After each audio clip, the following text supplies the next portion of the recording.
Hello students, next topic हम study करेंगे refraction at concave spherical surface when object lies in rare medium. Students, last topic हमने convex spherical surfaces से related हमने किए थे कि जहाँ ऑब्जेक्ट रेयर मीडियम में लाई कर रहा है या तो ऑब्जेक्ट कहाँ लाई कर रहा है, डेंसर मीडियम में। अब स्टूडेंट्स हमारे पास क्या दिया है, कनकेव स्फेरिकल सरफेस। तो स्टूडेंट्स कनकेव जो मिरर होता है उसमें आपने ये पीछे आपने अगर डिटेल में अच्छे से स्टडी किया है तो आपको कोई भी कन्फ्यूजन नहीं हो सकता है कि कनकेव मिरर क्या होता है और कन्वेक्स मिरर क्या होता है। तो आप इस तरह आप क्या करते थे, ड्रॉ करते थे। यहाँ पर पोल होता था, यहाँ पर फोकस होता था और यहाँ पर सेंटर ऑफ कर्वेचर। तो अब आपको पता है कि कन्वेक्स स्फेरिकल सरफेस कैसे ड्रॉ करते हैं और कनकेव स्फेरिकल सरफेस। तो स्टूडेंट्स यहाँ पर हम सबसे पहले क्या करेंगे, कनकेव स्फेरिकल सरफेस हम ड्रॉ करेंगे। यहाँ पर ये हमारे पास है कनकेव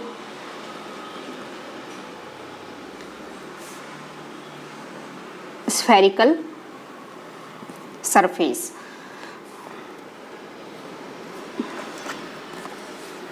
और ये प्रिंसिपल एक्सिस है,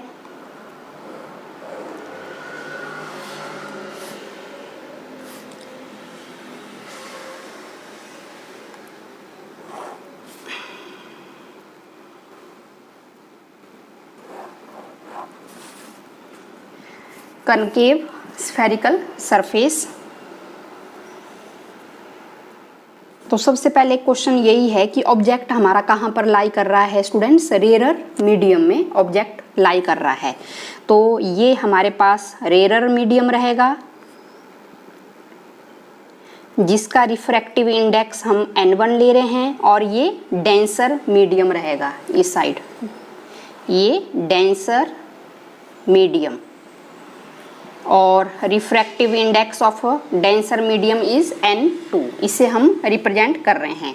अब जो ऑब्जेक्ट है वो रेयर मीडियम में लाई कर रहा है, ये ऑब्जेक्ट हमने ले लिया है। तो आपको मालूम है व्हेन ए रे of light is incident at concave spherical surface at point A। तो यहाँ पर जो रे ऑफ लाइट है वो इंसिडेंट होगी कनकेव स्फेरिकल सरफेस पर।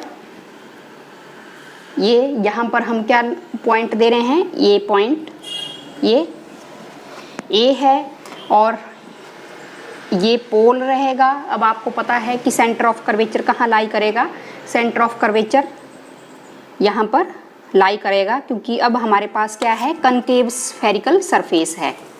तो स्टूडेंट्स हमें पता है कि नॉर्मल हम कहाँ से ड्रॉ करते हैं, सेंटर ऑफ कर्वेचर से हम नॉर्मल रे ड्रॉ करेंगे। ये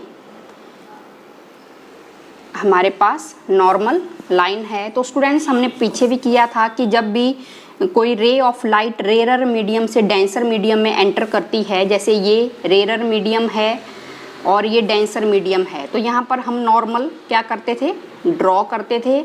जब रेयर मीडियम से डेंसर मीडियम में रे ऑफ लाइट एंटर करती थी तो it bend toward the normal.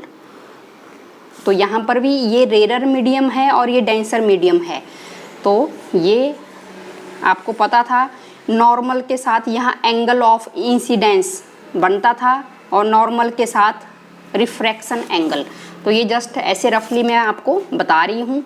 तो यहाँ पर ये क्या है, नॉर्मल लाइन है। जब ray of light rare medium से डेंसर मीडियम में एंटर करेगी तो अब आपको ये हमारे पास क्या पॉइंट रहेगा, B पॉइंट रहेगा। जब हम इस रे ऑफ लाइट को बैकवर्ड डायरेक्शन में प्रोड्यूस करेंगे, AB जो रे है आफ्टर रिफ्रैक्शन, तो ये आप देखेंगे यहाँ पर इस ऑब्जेक्ट की वर्चुअल इमेज बन रही है। This is virtual image. तो students angle of incidence centre of curvature के साथ बनेगा, ये I एंगल होगा, एंगल ऑफ इंसिडेंस यहाँ पर I होगा। आपको पता है नॉर्मल रे के साथ एंगल ऑफ इंसिडेंस बनेगा जब यहाँ से रे ऑफ लाइट कहाँ पर स्ट्राइक करेगी, ए पॉइंट पर आफ्टर रिफ्रैक्शन। अब इसी नॉर्मल रे के साथ कौन सा एंगल बनेगा, रिफ्रैक्शन यहाँ पर बनेगा नॉर्मल रे। इस नॉर्मल रे को मैं आगे ले गई, यहाँ पर ये आर एंगल बनेगा। अब स्टूडेंट्स आपने पीछे भी आपने टॉपिक स्टडी किए हैं कि जो इंसिडेंट रे ऑफ लाइट होती है वो कौन सा एंगल बनाती है, इंसिडेंट रे ऑफ लाइट बनाएगी ऑब्जेक्ट पर अल्फा एंगल, और जो रिफ्रैक्टेड जो रे होती है, रिफ्रैक्टेड रे इमेज पर बनाती है कौन सा एंगल, बीटा एंगल, और सेंटर ऑफ कर्वेचर पर कौन सा एंगल बनता है, गामा। तो ये हमें पता लग गया है। तो स्टूडेंट्स इस डायग्राम को आपने अच्छे से इसको समझना है और आपको बिल्कुल भी प्रॉब्लम नहीं होगी अगर आपने पीछे टॉपिक अच्छे से स्टडी किए हैं और आपको पता है कि जो कनकेव मिरर है वो कैसे आप ड्रॉ करते थे, कन्वेक्स मिरर आप कैसे ड्रॉ करते थे, ठीक है, सेंटर ऑफ कर्वेचर कहाँ लाई करता था, फोकस पॉइंट कहाँ लाई करता था। अगर आपको ये सब कुछ चीज़ें अगर मालूम है तो आपको आगे समझने में कोई भी दिक्कत नहीं आने वाली है, जितने भी टॉपिक हैं।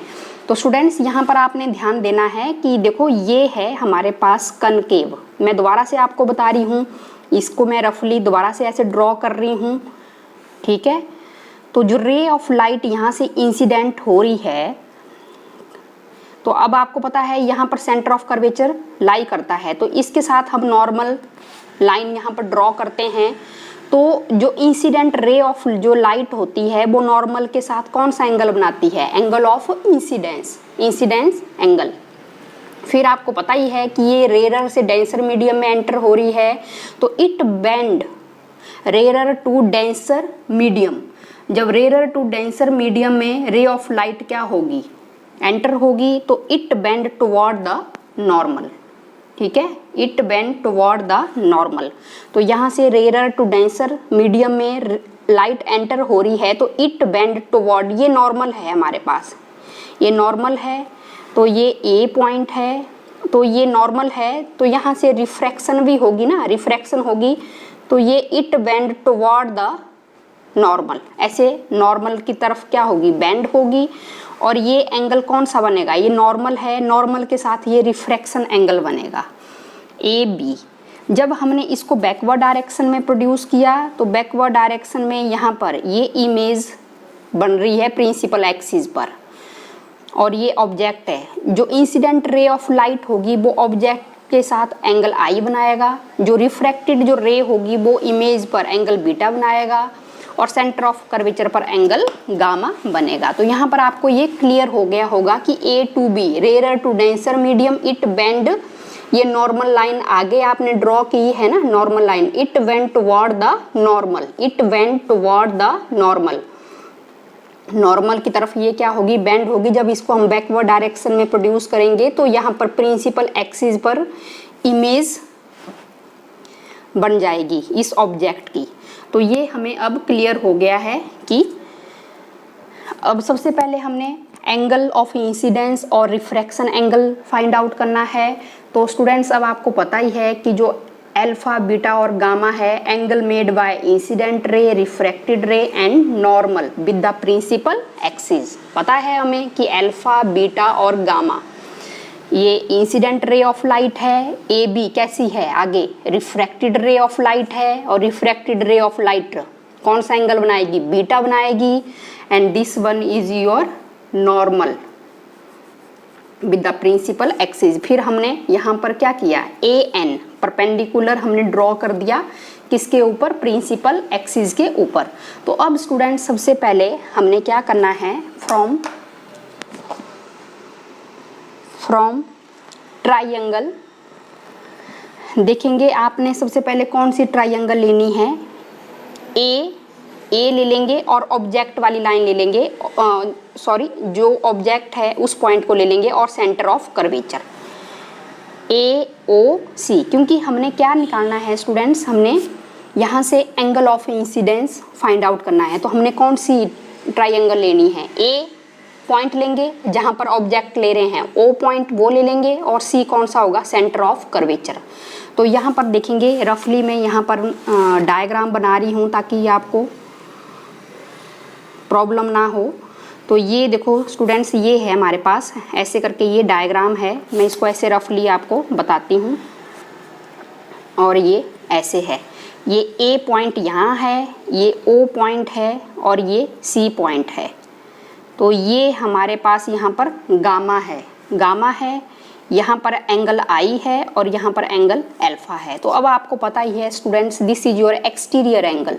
गामा क्या है, exterior angle is equal to sum of two opposite interior angle. Sum, इन दोनों एंगल का आपने सम लेना है, ठीक है। जो अपोजिट इंटीरियर साइड में जो एंगल है, एंगल अल्फा प्लस आई प्लस अल्फा। तो यहाँ से हम स्टूडेंट्स क्या निकाल सकते हैं, एंगल ऑफ इंसिडेंस हम निकाल सकते हैं, I is equal to gamma minus alpha. और साथ में हमें ये भी मालूम है कि वी नो दैट कि angle alpha and gamma are very small, तो they can be replaced by their tangent. अब हमें पता है, हमने पीछे टॉपिक स्टडी किए हैं, क्योंकि जो टेंजेंट से जब हम इनको क्या करेंगे, हमारे पास फार्मूला होता है limit when theta tends to 0 tan theta divided by theta is equal to 1 होता है। तो tan थीटा की जगह हम क्या लिख सकते हैं, थीटा भी लिख सकते हैं। तो I is equal to tangent gamma minus tangent alpha. तो ये हमारे पास आ गया first equation, I is equal to 10 gamma minus 10 alpha. तो इसको मैं इक्वेशन 1 दे रही हूँ। ये तो था स्टूडेंट्स जहाँ पर हमने ऑब्जेक्ट लिया है, वो वाली ट्रायंगल हमने लिया, और जहाँ पर रे ऑफ लाइट क्या हो रही थी, इंसिडेंट हो रही थी, उस पॉइंट को लिया, और सेंटर ऑफ कर्वेचर। अब हमने क्या लेना है, हमने फ्रॉम ट्रायंगल जहाँ पर इमेज बन रही है, ए पॉइंट ले लेंगे, वैसे ही लेंगे, आई पॉइंट ले लेंगे जहाँ इमेज बन रही है, और सी एज इट इज लेंगे, सेंटर ऑफ कर्वेचर। अब हमारे पास देखो ऐसे करके ट्रायंगल बन रही है, ये ए पॉइंट है, ये आई पॉइंट है और ये सी पॉइंट है, इस तरह ये। और ये एंगल क्या है, बीटा है, और ये एंगल क्या है, गामा है। और ये वाली जो लाइन थी वो यूं करके, ये एंगल क्या है, रिफ्रैक्शन, ए से लेकर बी तक रे ऑफ लाइट क्या हो गई थी, रिफ्रैक्ट हो गई थी। अब ये एंगल आर है, तो ये एंगल भी कितना आएगा, आर आएगा। अब एक्सटीरियर एंगल क्या होगा, gamma is equal to R plus beta, R plus beta. Again gamma minus beta is equal to R, क्योंकि अब हमने आर निकालना था, तो आर हमने निकाल दिया। इसको हम गामा माइनस बीटा लिख रहे हैं, R is equal to 10 gamma minus 10 beta, because gamma and beta are very small, so they can be replaced with their tangents. तो ये हमारे पास इक्वेशन नंबर 2 आ गई।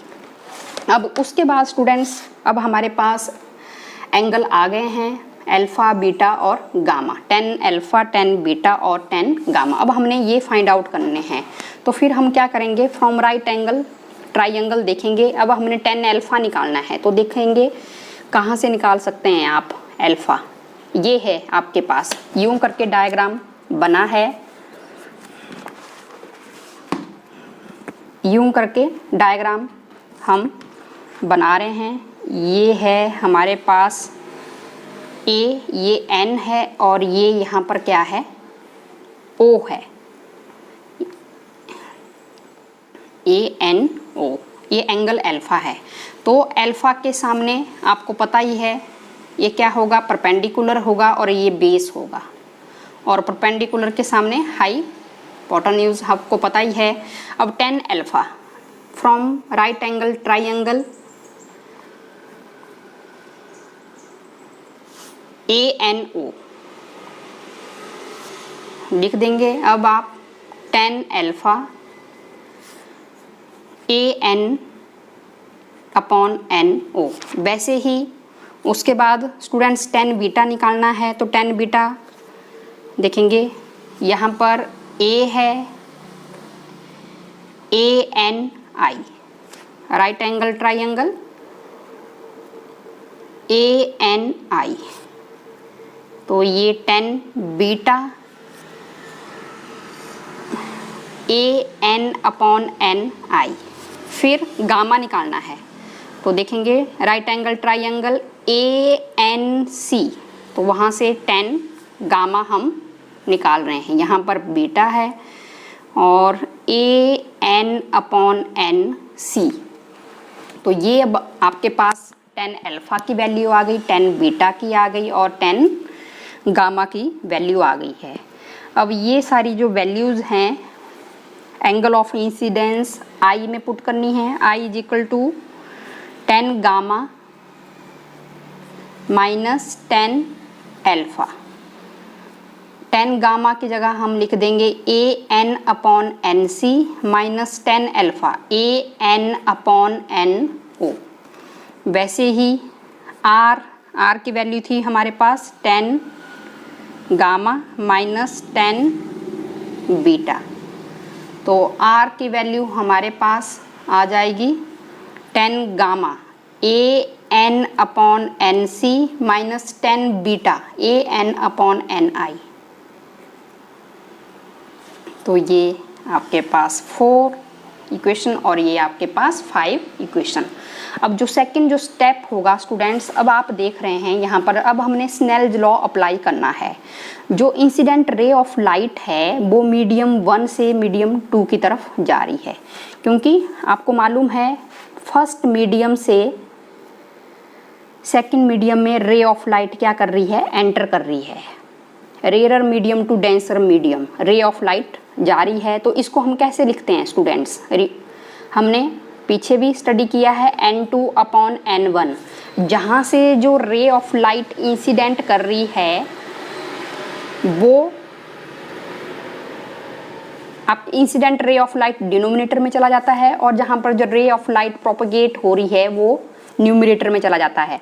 तो इसको इजी याद रखने का मेथड यही है, क्योंकि जो रे है फर्स्ट मीडियम से सेकंड मीडियम में जा रही है, तो न्यूमरेटर में है हमेशा ये वाली टर्म आपने रखनी है n2 डिवाइडेड बाय n1। तो अब हम स्नेल्स लॉ अप्लाई कर रहे हैं अकॉर्डिंग टू स्नेल्स लॉ। तो sine I upon sine R is equal to n2 upon n1, cross multiply कर देंगे n1 sine I is equal to n2 sine of R. Again I and R are very small angle, तो sine I को हम किससे replace कर देंगे, आई से replace कर देंगे और साइन आर को किससे रिप्लेस कर देंगे, आर से। तो n1 I is equal to n2 R. तो n1 आई की जगह हम ये वैल्यू पुट कर देंगे A N upon N C minus A N upon N O is equal to n2 और r की जगह A N upon N C minus A N upon N I, ऐसे करके हम लिख देंगे। तो यहाँ पर स्टूडेंट्स ये हमने वैल्यू पुट कर दी है। तो अब आपको पता ही है कि हम क्या करेंगे, ए एन को हम ब्रैकेट से बाहर ले सकते हैं, तो ये कैंसिल हो जाएगा और n1 upon N C minus n1 upon N O और n2 upon N C minus n2 upon N I. अब आपको पता ही है स्टूडेंट्स की जो mirror all the distances are measured from the pole of the mirror, pole से ही हम कैलकुलेट करेंगे हर एक डिस्टेंस को। तो n को हम किससे रिप्लेस कर देंगे, p से रिप्लेस कर देंगे। तो स्टूडेंट्स पोल से लेकर सेंटर ऑफ कर्वेचर आप क्या लेंगे, r लेंगे, पोल से लेकर इमेज माइनस v लेंगे और पोल से लेकर जो ऑब्जेक्ट का जो डिस्टेंस है वो u लेंगे। अब स्टूडेंट्स हमने ध्यान देना है कि NC को मैंने पीसी के बराबर लिखना है, एनओ को हमने लिखना है पीओ के बराबर लिखना है, और एनआई को हमने पीआई के बराबर लिखना है। अब देखेंगे स्टूडेंट्स कि जो पोल से लेकर जो सेंटर ऑफ कर्वेचर है उसको हम, क्योंकि जो रे ऑफ लाइट है वो हमारी ऐसे जा रही है, रेयर टू डेंसर मीडियम, और जो पोल से लेकर सेंटर ऑफ कर्वेचर का डिस्टेंस है, ये पोल है और ये सी है, तो ये -r होगा, क्योंकि डिस्टेंस हम इस तरफ मेजर कर रहे हैं और लाइट हमारी इस तरफ जा रही है, तो -r। फिर देखेंगे पोल से लेकर ऑब्जेक्ट, रे ऑफ लाइट हमारा इस डायरेक्शन में जा रहा है और पोल से लेकर जो ऑब्जेक्ट है उसका डिस्टेंस इस तरफ है, तो -u। अगेन पोल से लेकर इमेज -v। तो अब हमने ये वैल्यू यहाँ पर पुट कर देंगे, इसको मैं यहीं पर कर रही हूँ। अब तो यहीं पर मैं इसको कर रही हूँ, n1/nc, n की जगह pc लिखेंगे, -n1/po, n2/pc, -n2/pi। अब n1/pc -r, -n1/-u, n2/-r, -n2/-v। तो ये हमारे पास -n1/r plus n1/u is equal to -n2/r plus n2/v। ये हमारे पास इस तरह वैल्यू आ रही है। अब हमने जो r वाली टर्म है वो उसको हम वन साइड लिख लेते हैं, r वाली, और यहाँ पर आ जाएगा आपके पास n1/u माइनस n2/v और -n2/r प्लस n1/r। तो ये स्टूडेंट्स हमारे पास ये आ रहा है, जो वैल्यू है हमारे पास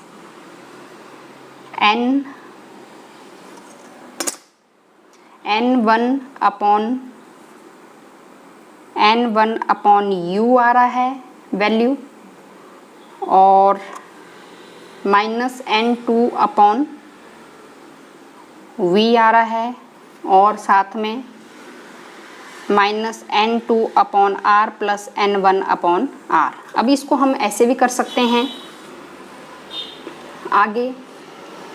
इस वैल्यू को हम कैसे लिख सकते हैं स्टूडेंट्स, यहाँ पर देखेंगे ये जो माइनस है, इस टर्म माइनस से हम अंदर मल्टीप्लाई कर सकते हैं, तो माइनस से जब करेंगे तो n1/u आ जाएगा प्लस n2/v, तो ये n2/r आ जाएगा माइनस n1/r। हमने माइनस से क्या कर दिया, अंदर मल्टीप्लाई कर दिया है, तो आप इसको ऐसे भी लिख सकते हैं, n2 माइनस n1/r और माइनस n1/u प्लस n2/v।